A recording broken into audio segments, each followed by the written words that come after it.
ใหม่สูงค่ะเมื่อได้เป็นวันที่5เดือนธันวาคมที่3ปี2026ได้ตอนได้เดือนเอาพี่น้องค่ะมาถ่อมด้วยสายหงายเงาไล่เกี่ยวกับไปลองคำปยกที่มาอ่านตั้งหันถึงพี่น้องเฮาเนี่ยค่ะเมื่อวันที่4เนี่ยค่ะอยู่ที่โพโรงเรียนฝ่ายลองกล้าขายค่ำเขาไล่ออกมาลัดว่าในปีในมีตื้อต่างตีขันค่ำในเตจ้างสูงถึง90,000วาทนะคะต้นตาละลายก็อันมีความถามว่าค่ำในจ่องเตจ้างขึ้นถึง1เสียนค่าหือหลาเพราะว่าไหนจึง ผู้ลงเรียนเขาลาดว่าอ่ำว่าไลมีตื้อต่างจางถึงเลยอยู่สังว่าเงาลายตั้งปอตอนปอดวันออกกลางในตื้อเฮาเฮียงมาเหี่ยวก็ถึงที่เป็นมาซึกกำผาปอกกำสามในออกกำนั้นแลให้ติดตามถ่อมข่าวง่ายอยู่ตาเสียเสกำในค่ะเฮามาถ่อมด้วยขันข้ามอีกหนึ่งค่ะเนาะคำเตียงเพราะว่าเฮาค่ะมีเสกว่าขาย1วาทใน77,000เฮงค่ะเพราะว่ากว่าซื้อซ้ำ77,000เฮง2ปากคำหางเคิงเพราะเฮามีเสกว่าขาย1 วัตต์ใน75,000เฮง10บาท66เพราะว่ากว่าซื้อซ้ำแต่ละปันอยู่78,000เฮงวัตต์ว่าไหนค่ะตอนนี้ได้ก็มีจังหนังในก้อยค่ะกำในค่ะได้ย้อนมาอ่านตาหันถึงพี่น้องเฮาเยาวในค่ะถ่อมกันอยู่ที่เลยตั้งหลายตรงตักกันมาเลยค่ะนะแคบหางได้ก็ได้ย้อนแหน่สไลด์โชว์กว่าจึงไหนเนี่ยค่ะเนาะฮับถ่อมปันแห้งอยู่ตาเสคายหลีเด็ดๆค่ะยินจมเย็นนำค่ะนะ มาแทงคายินโจมตีมาปันฟังสติค่ะย้อนให้อายุอาซักถึง1 ปากปีเซกัมค่ะโอ้โฮว่าจังได๋เนาะโอ้โฮพออายุถึงปากปีได้ติคือได้มาแทงทหารถึงอันหนึ่งค่ะรอบ5ใหญ่ทมโหอ่ำลีค้อยเนี่ยค่ะว่ารอบ5ใหญ่น่ะก็อำลีค่ะเนาะก้นเฮาค่ะได้เพราะว่าเฮาค่ะมาด้วยสายหงายเงาไล่หลกลมฟ้าพองยามมื้อเหลียวในค่ะนะการที่เฮาค่ะมีภาวะจัดปานโยโย่อ่อนไหนมันก็เกี่ยวค่ะเนาะตัวอย่างเปิงแต๊กมันแหน เมื่อวันตั้งในก้นที่อันอยู่จ้อมวันนอกหน้าปางในหลวงควายก้นอยู่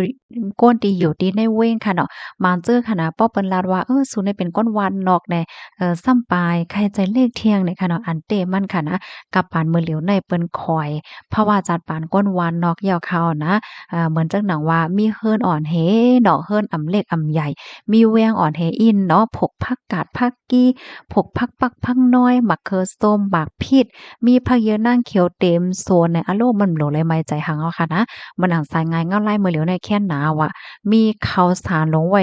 แหก็ผักเยอะนางเขียวก็เก็บในสวนในเคิกมาแกงกินเลยเต็มโหลเลยกว่าซื้ออำโหลเลยเสียเงินอำโหลเลยฮ้อรถฮ้อกล้ากว่ากาดกว่าซื้อหางไหนก็อารมณ์มันอยู่ไล่ซักษะเนาะเจ้าแม่นค่ะมื้อเหลียวได้ไผก็บ่ฮู้เลยเนาะว่าเงาไล่มื้อหน้าได้เป็นหือจังเนี่ยนะน้ำมันแน่เจ้ามันเตเตื้อกับกินเหลือเสียในห้าเฮ็ดแหน่เนาะ มาแทงตั้งหันถึงอันหนึ่งค่ะเขามีสองปลาสองผายเก้เขาอำตาลเมืองเฮาโยเมืองเฮาในมีเป็นอำโหหลายผายเนี่ยว่ะนั่นเหี่ยวค่ะเพราะว่าเฮาค้ามาต้วยเนาะมาแทงทหารถึงอันหนึ่งค่ะป้อเฮ็ดอีสังกอก้นใต้อ่ำป้อหยาบใจสังก้อยน่ะก้นใต้กำพองในใกล้ข้านแลหยาบใจหั่งก้อยว่านั้นค่ะเพราะว่ามันลาจังไหนก็อันนี้เป็นข้อความตั้งหันถึงที่เหลียเข้าใจค่ะนะเหี่ยวก็พี่น้องค่ะมาเจอปันตั้งหันถึงว่าก้นใต้ในก้นใต้หมังก้อเนาะก่อมใจกูก็ของเก่ามาเจอในฮักลองเกี่ยวลองมวนลองซื้อเหี่ยวก็ป้อไข่ขำไลลองตั้งหยาบว่าสังว่าจังไหนมันก็เข้าอันกันว่าเฮ็ดได้นะในตอนในอิงเหนือเฮาคาไลเฮียนฮู้หันหลายตีหลายตั้งเหี่ยวก็เด็กขย้อนปันตั้งหันถึงป้อดอนตอนหนึ่งค่ะเนาะเปิ้นมีก้นก้อนหนึ่งค่ะนะเขาก็ย้ำมาลัด เหมือนจังหนังตัวอย่างเปิงแต้งมันโก้นตีอันเปิ้นอยู่ที่เมืองสิงคโปร์ห้าอยู่ที่เมืองอเมริกาที่เลยสิมว่าในเจ้าต่อคำค่ะเนาะเปิ้นเฮ็ดการตั้งวันค่ะนะข้าวยาม8โมงต่อถึง5โมงเนี่ยเปิ้นก็เฮ็ดการเต็มที่ให้ได้เนาะขิงข้าวยามแอวแหล่จังได๋เปิ้นก็บ่มีค่ะเนาะ1 ปีเลย1ปอกจังนั้นก้อยค่ะเนาะเตียนเฮาค่ะใกล้หันเปิ้นกว่าลือเฮ้อปอกกว่าลือเฮ้อเปิ้นก็กว่า1วง5 2วง5เฮ็ดจังเนี้ยบางปอมังไรที่เฮาหันก้นนอกเมืองเขามันไหลมาแอวใน มันก็ว่าโอ้จัดปานเปิ้นได้ไปเกี่ยวเนาะเปิ้นแอวไล่เป็นหลายมื้อหลายวันไหนอันเต็มมันได้เปิ้นเฮ็ดการเป็นปีค่ะเนาะเปิ้นก้อยลือวง2วงเฮ็ดจังนั้นก้อยเฮ็ดแหน่เนาะ มันจังหน่องลองกินเกียวหลอกก๊อกเลยจังไหนก็ป้อหันเนาะอันใดแต่ก็จำหนังที่อันโตโทบอันที่ไรหันแม่นว่าสังว่าจังไหนนั่นค่ะนะเนาะก็เพราะว่าเฮาค้ามาด้วยในตรงวงเฮาค่ะบางตีบางตอนค่ะก็เนาะพี่น้องเขาวนด้วยค่ะเหรอป้อยอันพี่น้องได้เฮาค่ะจัดเฮ็ดใน1 ปีได้มันเต็มแม่นกว่าเป็นรายวันค่ะแน่เพราะว่าป้อยปีใหม่ป้อยสางล่องป้อยซ้อนนำป้อยเข้าหวาป้อยออกหวาแล้วก็ป้อยอีหังแทงค่ะ อ๋อเปิ้นก็มีความถามว่าโอ้พี่น้องใต้สุดในเกี่ยวน่ะเนาะใส่เสื้อผ้าเสื้อโคหังหรือหังงามแหวก็เกี่ยวๆม่วนๆเอ้ยจัดปานให้เกี่ยวน่ะเนี่ยเปิ้นก็ออนกันปันตาหันถึงว่าเฮ็ดจั่งใดอยู่คะนะอันใดๆก็อิงเด้อพี่เฮาค่ะเตรียมมาให้ก็แชร์ในนั้นค่ะน่ะเนาะว่าเปิ้นหันจั่งหือพองจั่งใดค่ะน้อง เสี่ยวก็เพราะว่าเฮาคามาต้วยเถียงลอกลายฮักป่อแม่อันที่ตั้งเมืองเฮาและตั้งเมืองเปิ้นได้ค่ะมันเปิงกันแท้จังบ่ถามว่ามันผิดมันก็ผิดค่ะเนาะป่อแม่เปิ้นฮักลูกหลานเปิ้นก็โกลูกหลานทุกค่าโกลูกหลานอย่าเพิดโกลูกหลานเป็นนี้เป็นได้ไม่อกไม่ใจจ้วมให้ไหนนั่นน่ะนะย้อนก็เพราะว่าฮักจังไดก็อย่าดีนอกเมืองได้ซ้ำเปิ้นฮักลูกเปิ้นก็ฮักลูกแม่นยาวก็หน้าเขาได้ซ้ำเต็มป้ออุปาดอุเลลูกหลานเฮียงป่นตีกะหือเขาได้ให้ลูกหลานเขาในหาโตทบให้ลูกหลานเขาในจุกมันไหลรวยโตเจ้าเก่าให้ลูกเขาเปโตในคะแนนบางปองบางไรเขาหันลูกล่างเขาโลมหาสังหาเขาก็กว่าจอยค่ะนะเขาฝึกให้ลูกเขาได้ลูกไหลหังก้อยยอก็เปโตเฮ็ดไหนนั่นน่ะระหว่างตีใหญ่มากบางตีบางตั้งในเขาก็เปโตแทบตัดสินใจไหลหังก้อยว่าหังว่าเฮ็ดไหนคะแนนนะก็อย่าเพราะว่าลาจังไหนก็ตีหนึ่งเลยตีหนึ่งมันก็ห่ำมีลองแปลกเปิงกันนั่นขนาดเนาะลองที่อันพี่น้องคนเมืองเฮาไม้อกไม้ใจจำลูกหลานแห้งหนาในอันนี้ค่ะก็ปองใจอยู่มันจังเมืองเฮาในอารมณ์มันมีเจมีจอนอะไรเนาะกำว่า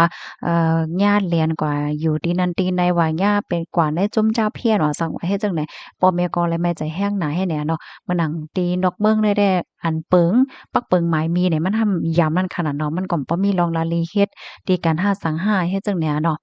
นั่นแหยวค่ะ ปันตั้งหันถึงมาเลยค่ะหมายสุงค่ะย้อนปากตึกสองเมืองเสตุ้มย้อนป้าเมืองใต้เฮางึบตังเมืองแหลล้านน้ำมันจากปีโกตีหน้าเสโขลู่ตั้งก๋วยนั่นอย่าโอ้โฮวันนั้นเนาะ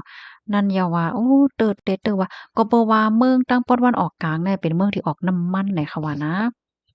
น้ำมันอันสูงมากมื้อในค่ะมื้อในใส่หมอหอมเตมาอ่านในป้าเกี่ยวเลยลองเข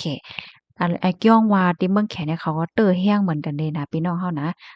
กำใส่หมอหอมได้มาต่างแดงเลยค่ะเนาะละลายเมืองค่ะเนาะที่อันตื้อเคิงในปอกกำในในค่ะนะหลีกเข้าใจแก่มันเป็นปองความขอทัดสางจังไหนค่ะมาแทงตั้งหันถึงอันหนึ่งค่ะไผว่าสังก็เย้าคาว่าแต่เป็นก้นจอยก้นหายกวยอันจอยมานก่อป้ามันในก่อนหนึ่งอ๋อว่านั้นค่ะเนาะ อันในก็นานามื้อเหลียวในจุ้มไอ้เกี้ยวว่ามีเป็นหลายจุ้มค่ะเนาะอันเป็นจุ้มอ้อยหลีของอิหร่านเนี่ยนะเปิ้นก็ออกมาตรงหนึ่งเย้าให้ในเนเมอคำว่าเนี่ยก็ไล่อ่านแม่นยายอยู่เฮวันๆเตเก็บหอมตอมจุข้อมูลให้เฮาก็มาอ่านให้ปันพี่น้องเฮาหน่อยค่ะเนาะเกี่ยวเลยลองจุ้มอันเป็นฝ่ายอิหร่านเนี่ยค่ะนะจุ้มโหตีเขาว่าจุ้มหลายๆจุ้มเฮ็ดไหนๆนะมาแทงทหารถึงอันหนึ่งค่ะ เมืองใต้ปอดห้องเว้งเกี้ยวไม่เฮาได้โหค่ำโหไหนยังตึกเลยนงปันเซอพาเซอนาอยู่ค่ะกลางวันกลางคืนเฮาไม่หรือเป็นจังไหนไว้น้องใส่หมอหอมอ้อว่านั้นค่ะเนาะยินโจมตีลาดเนค่ะนั่นยาวค่ะเพราะว่าถึงมาขิงข้าวฮ้อนเนี่ยก็เพราะว่าเป็นตีบ่ฮ้อนแฮงในยังสอนว่ากามเลยเพราะว่าเฮาคำมาด้วยฟิงฟ้าที่เมืองเฮาได้ก็แต่เลยว่าลีค่ะเนาะมาแทงทหารถึงอันหนึ่งค่ะ กอบสังแลแขอำลาตีอิหร่านว่าแขได้เอาแห้งซึกเขาจอยอิหร่านลาโอ้ยหลีแคมใจห้าเนี่ยว่ะมื้อในค่ะนะมื้อในข้าวใส่หมอหอมเลยไลเฮ็ดไลหันป้าข้อมูลเกี่ยวกับไปลองแขเงาลายแขมื้อเหลียวในค่ะนะกำได้มาต่างแหน่เนี่ยค่ะเนาะ แขก็เลยรับพรตุ่มย้อนไว้นี่มันรับเลยรับพรตุ่มย้อนจั่งหือพองในกำเตมาป้ายไหนกว่าไหนคะนะมาแทงทหารถึงอันหนึ่งค่ะยินโจมเหย็นนำแต้ๆที่มาออกปันฟังถึงกูว่าอ้อยินหลีค่ะยินโจมที่รับถอนปันแห้งเหมือนกันค่ะมาแทงทหารถึงอันหนึ่งค่ะเนาะหมายถึงว่าโลดกลเมืองโยโย่โลดขี่ใจสุนโตในเต็นไลฮอคันวันค่ะอ๋อเพราะเป็นรถแรงกาแท็กซี่รถอันมีหมายฝางต่อส่งก้นแต่กอฮอไลโกวันอยู่ค่ะ อ๋อค่ะยินจมเย็นนำค่ะที่เพิ่มเติมข้อมูลมาปันไหนค่ะเนาะมื้อเหลียวในที่เมืองโฮมตุ่มเฮาค่ะได้มีไว้จังนั้นไหนค่ะว่าไหนนะแต่แลขอวันเว้นวันให้ไหนค่ะว่าไหนนะพี่น้องค่ะมาแทงค่ะแม่สงค่ะเมืองใต้ปอดของก็ขาดน้ำมันอยู่เป็นตีค่ะอ๋อว่านั้นเนาะเพราะว่าขาดน้ำมันจังไหนจ่องมันทำตื้อป้าไฟฟ้าพี่น้องเฮาค่ะหั่นแหละมาดังอินเทอร์เน็ตว่าหังว่าจังไหนจ่องเตตื้อค่ะเนาะที่อันพี่น้องค่ะเขาอยู่แน่ มาแทงทหารถึงอันหนึ่งค่ะก็เปอว่ายามเกี่ยวโล้นป่นหรือมาแลถึงมือไลปลายเพในจังอำมีก้นหับตอนนั้นยึงในค่ะว่าในกอบันทหารถึงมาดีคนหอคำปลายเพเนี่ยค่ะเนาะมือคาอ่านลองได้ในขณะคาคกใจลายมือปองหนึ่งดีอันเฮาคายามาเลเพียนเกี่ยวเลยลองวดเว้นกามก้นดีอันกินเงินแผ่นลินเนี่ยนั่นค่ะพี่น้องเฮามันเต็มีเตห้ามหูเนาะวดเว้นกามหมากเมี่ยวเนี่ยก็เหมือนจังหนังบางก้อนแน่ เอาเงินขอนกวนเมืองมากวนเมืองได้อะโลยแต่ที่เหตุการณ์ก็หยาบนะไลทุกค่าอย่าเพิดกินใจเนาะพอเปิ้นมาเก็บขวัญเนี่ยก็กาไลปันน่ะกาไลปันเนี่ยโอ้ทุกค่าน่ะก้อยกะว่าอันเป็นก้นโหลงซ้ำกินจ๋อกินเนือเงินนอนเนือค่ำแม่เนี่ยกวนเมืองหมางก็เปิ้นก็กล่าวกินว่าสังว่าอันไหนมันก็ติมีนั่นน่ะเนาะเฮียก็ด้วยค่ะเลาะเหมือนหอค่ำที่เฮาคาเลยเพี้ยนกว่าเมื่อวานเลยเนาะเมื่อเตมันได้โอ้ยภาวะจัดปานได้กินเนือเงินนอนเนือค่ำ สำปอมโพดนี่เลยว่าว่าลองเกี่ยวม่วนเสื้อใจลงในลื่นสุดเนี่ยก็เลยเป็นก้นปลายพี่ก็อยู่นอกวันนอกเมืองโอ้เลยต่อสู้ภาวะจัดปานแน่ง่ายๆค่ะแหละแน่พี่น้องค่ะด้วยค่ะเหรอคนหอข้ามก็ว่าเหตุภายออกเมืองกว่าปียิงก็นั่นก็เนาะก็เป็นให้รู้สึกสาใจกว่ายกคนลุกก็นอนเพกว่าเฮ็ดเนี่ยอันเกี่ยวกับไปลองทอยก้อมที่คาใจนะคะย้อนน้อมใหญ่นำคณะย้อนก็เพราะว่ามันเป็นในลองวังหอค่ำในถอยก้อมบางอันข้าวก็ ป้อโคยอก่อมป้อมืดในเฮแลป้อและใจถอยความผิดกว่าจังหึงว่าย้อนน้อมในค่ะนะกำแน่ป้อว่าเฮาคามาเลยเพียนต้วยเถียงคนหอค่ำที่อันเปิ้นฮักก้นเมืองจอยปันก้นเมืองแน่ยึงใหญ่ยืนยาวเนาะพี่น้องเนาะตัวอย่างเปิงแตงมันที่เมืองปลูไนเนี่ยเมืองปลูไนก็โอ้เปิงพ้องงำเลยคนหอค่ำค่ะนะเมืองเขาได้กัดเย็นเนาะขึ้นใหญ่ใบสูงนะก้นหวานก้นเมืองก็อยู่เกี่ยวม่วนซื่อ ก้นกว่าอยู่นอกว่านอกเมืองเนี่ยก็บ่มีค่ะลูกป่นในแน่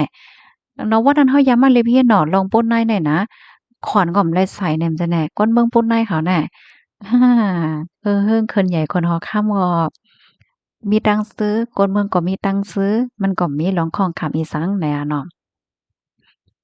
มาแทงทหารถึงอันหนึ่งค่ะก็เปยามออนแกอ่านก็เอาอันไหนนะขอมสุดคาออเนี่ยนะอ้อค่ะยินจมเหยียดนำค่ะ ยินเจ้าเมียนำถึงกูก็กูก้นตีรับถอมปันเอ็นปันแห้งหน่อยค่ะเนาะสังเจอหนังว่าข้อความอันไหลที่มันโตคงโตขายในขว้างปันอีกหนึ่งขนาดข้อความบางอันมันโชว์มันแหนจังไหนคะเนี่ยหมายสุงคายินจมแต่คาว่าเอาคายินหลีค่ะยินเสียลายใหญ่ลงเต้นเอาว่ะนั่นยาวค่ะวางหอค่ำลงที่เมืองอิหร่านเนี่ยลูกไว้ก่อนในค่ะว่านั่นนะโอ้เนาะเป็นแจมลีจ้อมค่ะเพราะว่าเฮาคามาลิพินด้วยเงาหงาลงข้องคำลงที่เมืองอิหร่านเนี่ยก็ เป็นย้อนก็เพราะว่าคนในเมืองหนังกันเป็นน้ำหนึ่งใจเดียวกันเนาะเป็นสองป้าสองฝ่ายเฮมื้อเลียวก็โอ้ด้วยข่าวเหล่าว่านเมืองลู่ไรกวยก็เป็นกาคือคนเมืองก็รู้เส้นสายใจกว่าตั้งนำค่ะเนาะมาเที่ยงค่ะปางตึกได้ตื้นปันพ่นหลีสังมีหลงลู่ซุ่มกวยเจียวงำเหยียนเสกำในค่ะว่าอ๋อจันยาวค่ะมื้อเลียวได้แต่สายงายเงาลายที่เป็นจึงหือเต็มคู่เหย้าในค่ะอ้อเนาะรับถอมปันแห้งอยู่ค่ะ เขาคอยเจ้จิ๋มมาอยู่เนาะเนี่ยว่าแม่ทางทหารถึงเป็นลูกป้อสั่งแม่มสอนเป็นก้นอำไรร้องอยู่เนาะเนี่ยว่าอันนี้ก็ปันทหารถึงมาดีเป็นก้นอยู่หลีๆสำว่าแค่เป็นโตซัดอันว่าน่ะมีเจ้น่ะค่ะเนาะกำพร้าย่ามเหลียวในก่อนนะมาเทียงคายามเย็นใส่หมอหอมลาดในเหย้าออว่านั้นเนาะ ถ่อมกันอยู่ที่ไรตั้งไรพองยูแอนคาโลห้ามเฮ็ดสังจึงหืออยู่เนี่ยเนาะข่าวยูแอนก็ข้ามค่าได้ค่าไปหันแม่นค่ะนะฮู้ว่าออกมาว่าจังหือจังหาพองเกี่ยวเลยลองเงาลายที่อิหร่านได้เนี่ยค่ะอ้อปีเฮาค่ะไหม้ทรงค่ารับถอมปันแห้งอยู่ค่ะแน่เนาะ อันเนี้ยก็ปันตั้งหันถึงมาเกี่ยวเลยลองผู้หญิงไทยคนหนึ่งแต่นาเฮิรนจอมฝรั่งสองก็เขาห้ามฮืออยู่ละนั่นเฮ็ดให้ใจเพราะว่าจัดปานละนั่นเนาะอันใดได้ก็คักให้ย้อนแชร์ในบัดพี่น้องเฮาค่ะเนาะมันเป็นเฮ็ดไหนคะแน่บางปองบางหลายดีอันเปิ้นเอากันในคณะตัวอย่างเปิงแตกมันพี่น้องฝรั่งที่อันเปิ้นอายุอาซากใหญ่เย้าเหี่ยวก็เปิ้นเอาเมไทยห้าอันนั้นก็เอาเมก้นเมืองโฮมตุ่มห้าเอาเมก้นเมืองแหลเซ็มว่าไหน บางปอมังไรในเปิ้นไรว่าเอาเม เหี่ยก็อยู่จ้อมกันเหมือนจั่งเป็นโพเมจังหนังก้นเมืองเฮาค่ะนะเปิ้นเอามาแหน่นางยิ่งเนี่ยก็เลยเงินเหลินจังไหนคะแหน่เขาได้ปันเงินเหลินเฮผู้หญิงนั้นก็เฮ็ดหน้าที่ปนพรเหมือนจั่งว่าป้าเฮิรนเพียวเฮิรนห้าล้างห้องน้ำห้าซักโคร้อยเลี้ยงเหมือนจั่งว่าลุ่มล่านาเฮิรนปันจังเนี่ยกูก็มังก็ได้เปิ้นย่ำนอนห้องเดียวกันค่ะนะเปิ้นนอนไผนอนมันแหวก็ลุ่มล่ากันกว่าจังนั้นเน่เพราะว่าโยมเลกินหวานก็ซื้อยามาปันเฮอ่อนกว่าโรงยาเฮสังเฮเฮ็ดไหนเน่อธิกาเปิงลงมันมังก็ได้เปิ้นอยู่กันเฮ็ดจังนั้นเน่นะอ้อ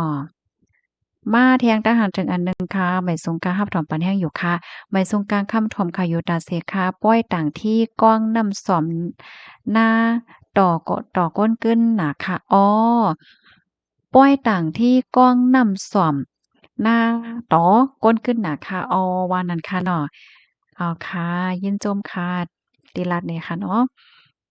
ถอมกันอยู่ที่ไลเงาไล่ติพี่น้องค่ะอยู่เป็นหือพวงไหนก็ต้องตักมันไรจ่องตั้นไรซื้อน้ำมันกันค่ะพี่น้องเฮาค่ะทอมอยู่ที่หมู่เจค่ะอ้อค่ะยินจงพี่สาวค่ะที่ต้องตักมาเงาไล่ที่หมู่เจค่ะลูกเป็นหือพวงน้ำมันจ่องกับกินค่ะหือมาเที่ยงค่ะยินโจมตีปันฟังสติค่ะยินหลีค่ะมาเที่ยงปางตึกในวันออกกลางในพรตุ่มยวนมันตื้อถึงในเมืองเฮาเป็นหลายรองเหย้าค่ะแม่นอ้อ เมื่อเหลียวในแต่ก็ไม่ใจว่าโกมันยาวโกมันหึงกว่าจังนั้นก็อะเนาะเพราะว่ามันยาวหึงกว่าแล้วบ่ใครบ่น้อยเฮ็ด